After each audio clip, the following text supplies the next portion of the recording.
Nazdárek pařmeni a pařmenčata. Tady Aces a vítám vás u našeho dalšího nadpřirozeného videa. Dneska to bude taková menší informačka, jak se tomu říká rád. Já tomu budu říkat informačka. A dneska, proč jsem dlouho nevydal video? Páč mám jasný důvod. Nemám vůbec šajna. A proto teďka budu natáčet dost minihry a začnu i The Sims 4. Ano, slyšeli jste dobře, The Sims 4. Chtěl jsem začít i World of Tanks, ale grafika byla strašná. Všechno bylo strašný, vy jste strašný a podobně.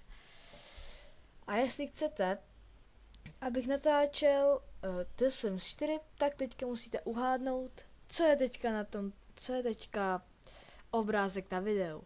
Pokud to aspoň jeden z vás uhádne, palec nahoru mi dá, odběr a řeknu mu, že je borec. A napište to do komentů schválně, co to bude. No a to bude možná asi všechno. Jo. Bude to asi všechno a uvidíme se u dalšího videa. Jo. A ještě jedna věc. Určitě jste si všimli, že když jsem teďka vydal video s Lipomenem, tak nešel slyšet. Měli jsme chybu trošku ve zvuku.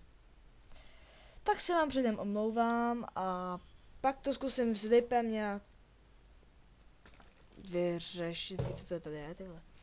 A samozřejmě, doufám, že se vám další videa budou líbit a dneska se pokusím vydat ještě nějaký.